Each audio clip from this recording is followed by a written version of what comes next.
Hello dear student. आज की इस वीडियो में देखेंगे 8th ग्रेड अभ्यास पुस्तिका 2025-26 की आपकी न्यू बुक है जो कि कक्षा 6 के बच्चों के लिए है। तो प्यारे बच्चों, ये जो है आपकी विज्ञान सब्जेक्ट का है, तो आप जो है इस वीडियो में लास्ट तक बने रहे हैं आपको, जिससे कि आपको सभी प्रश्नों के संपूर्ण सॉल्यूशन आपको मिल सके। तो चलिए स्टार्ट करते हैं। ये आज की इस वीडियो में देखेंगे अध्याय 2। अध्याय 2 में है सजीव जगत में विविधता। क्वेश्चन की ओर चलते हैं। देखिए, पहला क्वेश्चन आता है आपका बहुविकल्पी टाइप प्रश्न। प्रश्न क्रमांक पहले में पूछा है, एक विद्यार्थी ने मिट्टी से एक नवोद्भित पौधे खोद निकाला तथा प्रेक्षण किया कि उसके साथ पौधे का एक भाग भी बाहर निकल आया है। उस भाग से बाल जैसी संरचनाएं निकली हुई थी। यह पौधे का कौन सा भाग हो सकता है? तो देखिए, यहाँ पे आपका ऑप्शन दिया हुआ है। पहले में है पुष्प, दूसरे में है पत्ती, तीसरे में है तना और चौथे में है मूल। तो आपका जो है पहले का आपका राइट आंसर होगा डी नंबर, मूल। तो आपको इस तरह आंसर कर लेना है। देखिए, क्वेश्चन नंबर दूसरा में है, यहाँ पे आपका ये चित्र दिया हुआ है। आप इस चित्र को अच्छे से देख लीजिएगा। इसको देख के आपको आंसर करना है। देखिए, यहाँ पे पूछा है, दिए गए चित्र में पीपल के पत्ते को दर्शाया गया है। देखिए, यहाँ पे ये पीपल का पत्ता है। पत्ते की शिरा विन्यास के बारे में क्या निष्कर्ष निकाला जा सकता है? तो आपका जो है दूसरे का आंसर होगा आपका सी नंबर। तो आपको सी नंबर लगा देना है। नेक्स्ट आता है आपका तीसरा में है, विद्यार्थी नीचे तालिका में सूचीबद्ध विभिन्न पौधों का प्रेक्षण करता है। देखिए, यहाँ पे लिखा है पीपल, आम, नीम, केला, घास। विद्यार्थी ने इसमें से किन पौधों में समांतर शिरा विन्यास देखा होगा? तो आपको आंसर में लगा देना है डी नंबर, केला तथा घास में। इसके बाद आता है आपका क्वेश्चन नंबर 4। देखिए, इस क्वेश्चन नंबर 4 में इस तरह से पौधे दिए हुए हैं और यहाँ पे देखिए नीचे दिया हुआ है। तो आप नीचे लिखा है, निम्नलिखित में से कौन सा विकल्प जड़ों के नाम का वर्णन करता है जिन्हें का, खा, गा के रूप में नामांकित किया गया है? तो आप इस चित्र को अच्छे से देख लीजिएगा। इस चित्र को देख के आपको आंसर करना है। तो आपका जो है चौथे का आपका राइट आंसर हो जाएगा डी नंबर, मूसला जड़, पार्श्व जड़, रेशेदार जड़। तो आपको डी नंबर राइट आंसर लगा लेना। देखिए, इसके बाद आता है आपका क्वेश्चन नंबर 5वां में है, ठंडे प्रदेशों में रहने वाले जीवों की सुरक्षा के लिए क्या अनुकूलता नहीं पाई जाती है? तो आपको 5वें के उत्तर में लगा देना है। आपका ए नंबर सही होगा, ए केवल एक। इसके बाद नेक्स्ट आता है आपका 6वां क्वेश्चन। क्वेश्चन नंबर 6वें में है, अनुराधा अपने विद्यालय के बगीचे में देखती है कि कुछ पौधों की कोमल है और उन्हें चढ़ने और आगे बढ़ने के लिए सहारा की आवश्यकता है, वह लता है। तो आपको जो है 6वीं के आपके उत्तर में कर देना है आपको। तो आपका सी नंबर राइट आंसर होगा, आरोही लता। इसके बाद नेक्स्ट आता है आपका क्वेश्चन नंबर 7वां। देखिए, क्वेश्चन नंबर 7 में है, चित्र में दर्शाए बीज पत्र को ध्यानपूर्वक देखकर निम्नलिखित बिंदुओं द्वारा उसमें बीज पत्र, शिरा विन्यास और जड़ के प्रकार का पता लगाइए। तो देखिए, इस प्रकार से यहाँ पे चित्र दिया हुआ है। इस चित्र को देख के आपको आंसर करना है। तो आपको जो है 7वें के आंसर में आपको लगाना है डी नंबर। तो आपको उत्तर में लिखना है डी, बीजपत्री, जाली का शिरा विन्यास और मूसला जड़। इसके बाद नेक्स्ट आता है आपका क्वेश्चन नंबर 8वां। देखिए, क्वेश्चन नंबर 8वां में है, सविता के माँ ने बगीचे में सब्जियों के पौधे लगाए। सविता ने बगीचे में लगे टमाटर के पौधे से कुछ टमाटर तोड़ते समय यह ध्यान दिया कि इस पौधे का तना कोमल और हरा है। आप पता लगाइए इसे किस वर्ग में रखा जा सकता है? तो आपका उत्तर हो जाएगा ए नंबर, साग। इसके बाद नेक्स्ट आता है आपका क्वेश्चन नंबर 9वां। क्वेश्चन नंबर 9वां में है, एक विद्यार्थी द्वारा शंक्वाकार वृक्ष का चित्र बनाया गया जिसकी पत्तियां नुकीली, शाखाएं लचीली और झुकी हुई प्रतीत होती हैं। यह वृक्ष किस क्षेत्र में पाया जाता है? तो आपको उत्तर में लगा देना है बी नंबर, लद्दाख के मरुस्थलीय क्षेत्र में। तो आपको इस तरह से आंसर कर लेना है। इसके बाद नेक्स्ट आता है आपका प्रश्न क्रमांक दूसरा। प्रश्न क्रमांक दूसरा में आपको रिक्त स्थानों की पूर्ति कीजिए, खाली स्थान भरने हैं आपको।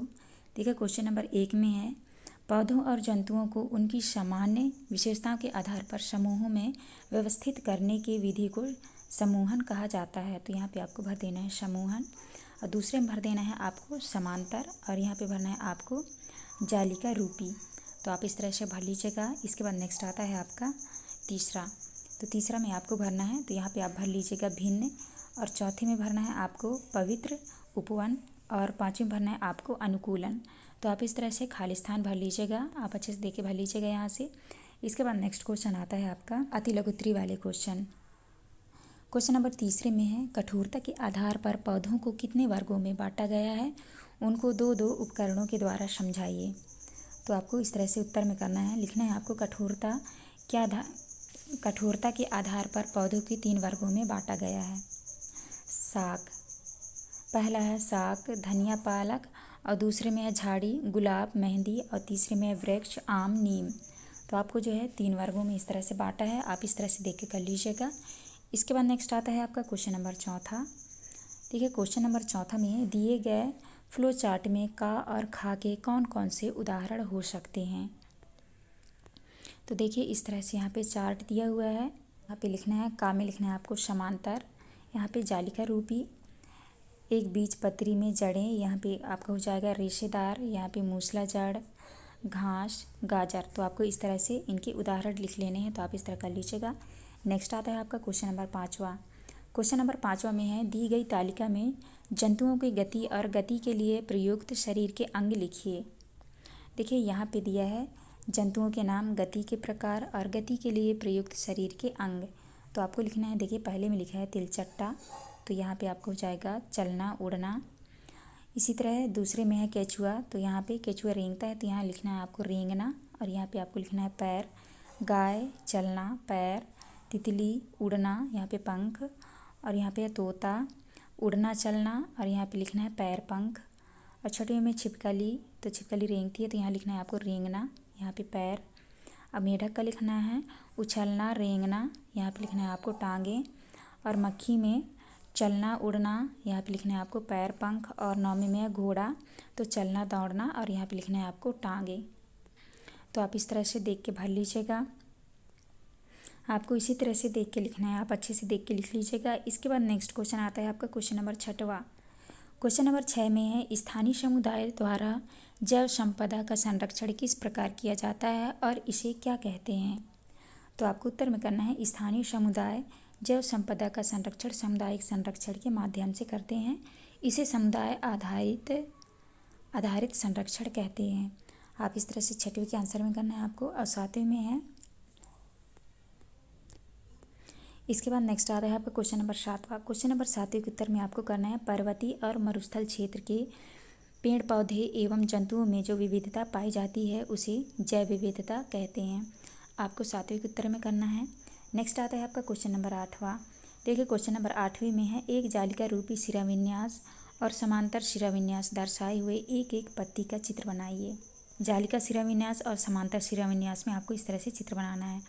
तो यहाँ पे जालिका शिराविन्यास में आप पीपल का पत्ती बना दीजिएगा, और इसके बाद है दूसरे में है सामान्य शिराविन्यास में आपको इस तरह से चित्र बनाना है। तो आप इस तरह से देख के आप बना लीजिएगा क्वेश्चन नंबर 8वें के उत्तर में इनमें। इसके बाद नेक्स्ट क्वेश्चन आता है आपका क्वेश्चन नंबर 9। देखिए क्वेश्चन नंबर 9 में है, बतख के पंखों में कौन सी विशेष संरचना पाई जाती है और वह किस प्रकार से किस कार्य में सहायक हैं। तो आपको उत्तर में करना है, बतख के पैरों में जालीदार संरचना पाई जाती है जिससे वह पानी में आसानी से चल सकती है। इसके बाद आता है आपका क्वेश्चन नंबर 10। तो देखिए क्वेश्चन नंबर 10 के उत्तर में आपको करना है, गर्म मरुस्थल में रहने वाले ऊँट के कुबड़ में वसा जमा होती है जिसे ऊँट पानी और ऊर्जा में बदलकर भोजन के रूप में उपयोग करता है। इसके बाद नेक्स्ट आता है आपका क्वेश्चन नंबर 11।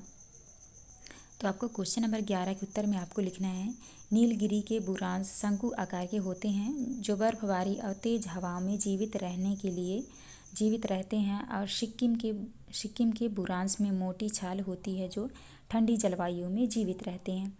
आपको इस तरह से 11 के उत्तर में आपको करना है। नेक्स्ट आता है आपका क्वेश्चन नंबर 12। देखिए यहाँ से आपका स्टार्ट हो जाता है लघुत्तरी वाले क्वेश्चन। क्वेश्चन नंबर 12 में देखिए यहाँ पे दिया है पीपल की पत्ती, केले की पत्ती और ये है लीली की पत्ती। आपको उत्तर में करना है, पीपल की पत्ती में आपको लिखना है जालीदार शिराविन्यास होता है इसमें, और केले के पत्ती में समांतर शिराविन्यास होता है, और लीली के पत्ती में समांतर शिराविन्यास। तो आपको इस तरह से 12 के उत्तर में करना है। इसके बाद नेक्स्ट आता है आपका क्वेश्चन नंबर 13। तो देखिए क्वेश्चन नंबर 13 के उत्तर में जो है आपको लिखना है, चने के पौधे में मूसला जड़ और जालीदार शिराविन्यास होगा और गेहूं के पौधे में रेशेदार जड़ और समांतर शिराविन्यास होगा। आपको 13 के उत्तर में इस तरह से करना है। नेक्स्ट आता है आपका क्वेश्चन नंबर 14। तो देखिए क्वेश्चन नंबर 14 के उत्तर में आपको करना है। यहाँ पे देखिए लिखा है समूह का और यहाँ दी बीजपत्री मूसला जड़। तो आपको उदाहरण में लिखना है गाजर और दूसरे के उदाहरण में आपको लिखना है गेहूँ। तो आप इस तरह से 14 के उत्तर में करिएगा।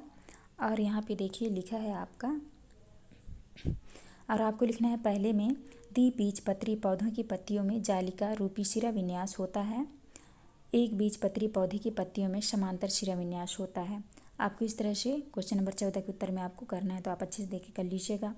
नेक्स्ट क्वेश्चन आता है इसके बाद आपका 15। देखिए क्वेश्चन नंबर 15 में है मूसला जड़ तंत्र एवं झकड़ा जड़ तंत्र को दर्शाते हुए नामांकित चित्र बनाइए। तो आपको जो है इनमें चित्र बनाना है। तो आपको इस तरह से चित्र बनाना है, देख लीजिए। आपको इस तरह से चित्र बनाना है, देख लीजिए। ये है आपका मूसला जड़ और ये है आपका रेशेदार जड़। तो आपको जो है इन चित्रों को एक एक साइड यहाँ पे बनाना है। यहाँ पे आप बना लीजिएगा मूसला जड़ का, यहाँ पे झकड़ा जड़ तंत्र का। तो आप जो है इन चित्रों को देख के आपको बनाना है, तो आप बना लीजिएगा। इसके बाद नेक्स्ट क्वेश्चन आता है आपका क्वेश्चन नंबर 16। देखिए क्वेश्चन नंबर 16 के उत्तर में आपको लिखना है हाँ बीजपत्री पौधों की पत्तियों में जालिका रूपी शिरा विन्यास और मूसला जड़ होती हैं, जबकि एक बीजपत्री पौधों में समांतर शिरा विन्यास और रेशेदार जड़ होती हैं। आपको 16 के उत्तर में करना है। नेक्स्ट आता है आपका क्वेश्चन नंबर 17। आपको क्वेश्चन नंबर 17 के उत्तर में करना है तरबूज के तने सीधे खड़े नहीं हो पाते, जमीन पर फैले रहते हैं, इसलिए उसे विसर्पी लता कहते हैं, और जो पौधे किसी सहारे की मदद से ऊपर चढ़ते हैं उन्हें आरोही लता कहते हैं। आपको 17 के उत्तर में करना है। नेक्स्ट आता है आपका 18। क्वेश्चन नंबर 18 के उत्तर में आपको लिखना है लद्दाख के ऊँट में 2 कुबड़ वसा जमा करने के लिए होते हैं, जो उन्हें रेगिस्तान की कठोर परिस्थिति में जीवित रहने में मदद करते हैं। नेक्स्ट आता है आपका क्वेश्चन नंबर 19। देखिए इसके बाद स्टार्ट हो जाता है आपका दीर्घोत्तरी वाले क्वेश्चन। तो आपको क्वेश्चन नंबर 19 के उत्तर में आपको लिखना है मटर के बीज अपने आवरण के अंदर 2 भागों में विभक्त होते हैं। जिन पौधों के बीज में 2 बीजपत्री होते हैं उन्हें द्विबीजपत्री कहते हैं, और मक्का के बीज में एक पतला बीजपत्र होता है जिसे एक बीजपत्री कहते हैं। आपको 19 के उत्तर में इस तरह से आपको लिखना है। इसमें आपको चित्र बनाना है। तो देखिए एक साइड आपको बनाना है द्विबीजपत्री का, ये चना का है तो आप इसको बनाइएगा, और दूसरी साइड आपको बनाना है मक्के का, एक बीजपत्री बीज का। तो आप इस चित्र को देख के आप बना लीजिएगा। इसके बाद आपका नेक्स्ट क्वेश्चन आता है क्वेश्चन नंबर 20। क्वेश्चन नंबर 20 के उत्तर में आपको लिखना है प्रत्येक क्षेत्र की अपनी विशिष्ट भौगोलिक जलवायु और पर्यावरणीय स्थिति होती है, जो पौधे और जानवरों के विकास को प्रभावित करते हैं। मरुस्थल और पर्वतीय क्षेत्रों में पाई जाने वाली पौधों की प्रजातियां इन विशिष्ट परिस्थितियों के अनुकूलन होती है, जिससे उनकी जैव विविधता अन्य क्षेत्रों से भिन्न होती है। आपको 20 के उत्तर में करना है इस तरह से। नेक्स्ट आता है आपका प्रश्न क्रमांक 21। तो ये देख लीजिए, ये रहा आपका क्वेश्चन नंबर 21। तो आप पढ़ लीजिएगा। इसके बाद आपको आंसर करना है। तो आपको आंसर में इस तरह से लिखना है। आपको लिखना है गर्म रेगिस्तान में ऊँट के लंबे पैर और चौड़े खुर होते हैं, जो उन्हें गर्म रेत में चलने में मदद करते हैं, जबकि ठंडे रेगिस्तान में ऊँट के पैर छोटे होते हैं, जो उन्हें पहाड़ी क्षेत्रों में चलने में मदद करते हैं। आपको 21 के उत्तर में करना है। इसके बाद नेक्स्ट क्वेश्चन आता है आपका क्वेश्चन नंबर 22। तो देखिए क्वेश्चन नंबर 22 आपका इस तरह से दिया हुआ है। तो आपको आंसर में लिखना है क्वेश्चन नंबर 22 के। आपको उत्तर में लिखना है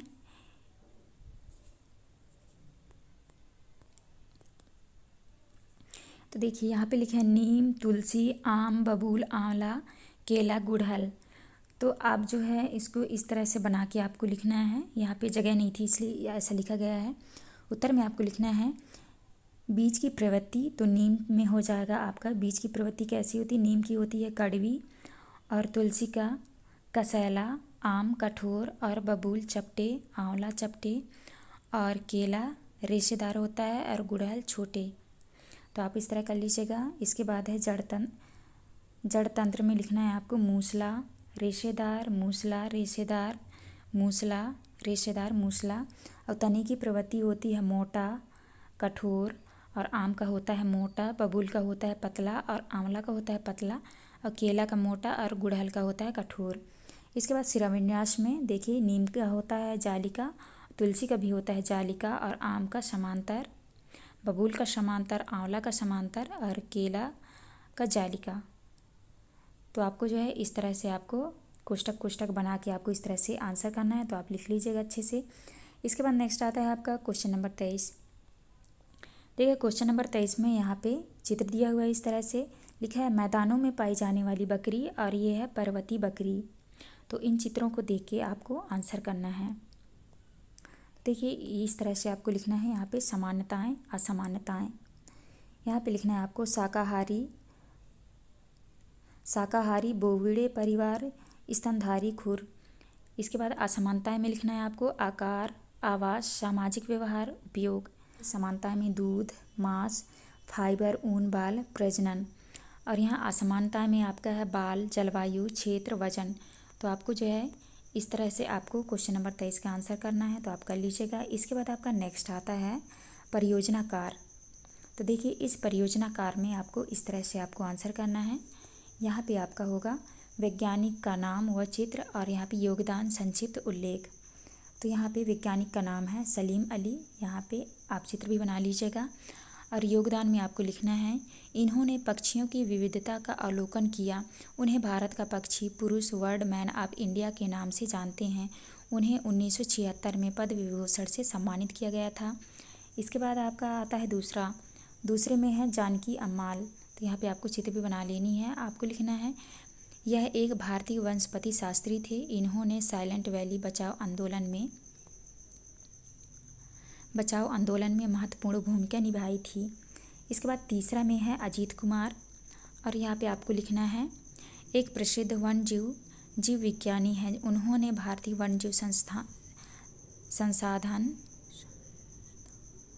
संस्थान और सलीम अली पक्षी विज्ञान केंद्र में काम किया है। इसके बाद नेक्स्ट आता है आपका चौथे में लिखना है आपको डॉक्टर वी बालकृष्णन। आपको यहाँ पे लिखना है इन्होंने दक्षिणी पश्चिमी घाट के जंगली खाद रतालू की आनुवांशिक विविधता पर काम किया है। तो आपको इस तरह से वैज्ञानिक के नाम और उन्होंने क्या कार्य किए हैं उनके बारे में आपको लिखना है। तो आप इस तरह से लिख लीजिएगा।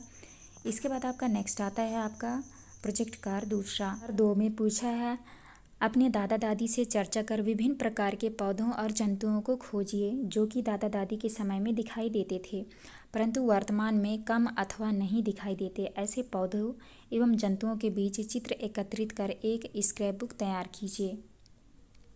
तो आपको जो है यहाँ पे आपको स्क्रैपबुक तैयार करना है। तो आप इसको कर लीजिएगा। इसके बाद नेक्स्ट आता है आपका प्रोजेक्ट कार 3। प्रोजेक्ट कार 3 में देखिए आपको इस तरह से आंसर करना है। यहाँ पे लिखना है आपको परियोजना का नाम, लागू करने का समय, परियोजना का उद्देश्य और भारत सरकार द्वारा किया गया प्रकाश कार्य। पहले में है हाथी परियोजना। लागू करने का समय है इसका 1992 और परियोजना का उद्देश्य है हाथियों की आबादी बढ़ाने और भारत सरकार द्वारा किया गया प्रयास हाथियों का संरक्षण। दूसरे में है घड़ियाल परियोजना 1975 लुप्त प्राय घड़ियाल का संरक्षण और घड़ियाल का संरक्षण। तीसरे में है गिद्ध संरक्षण परियोजना। कब लागू हुआ था? 2001 में। गिद्धों की आबादी बढ़ाना और गिद्ध को मारने पर जुर्माना। इसके बाद आता है आपका चौथा में देखिए यहाँ पे है समुद्री कछुआ परियोजना 1999 में लागू हुआ था। कछुआ का संरक्षण, अवैध शिकार को रोकना। पाँचवें में है हिम तेंदुआ परियोजना 2009 में लागू हुआ। तेंदुआ का संरक्षण, लुप्त प्राय प्रजाति को बढ़ाना। तो आप इस तरह से आंसर करिएगा। तो प्यारे बच्चों यहाँ पे हमारी वीडियो कंप्लीट होती है। आपको हमारी वीडियो अच्छी लगी हो तो प्लीज़ हमारे चैनल को लाइक एंड सब्सक्राइब करें जिससे कि आने वाली हर एक वीडियो की नोटिफिकेशन आपको मिल सके। तो चलिए मिलते हैं अब नेक्स्ट वीडियो में।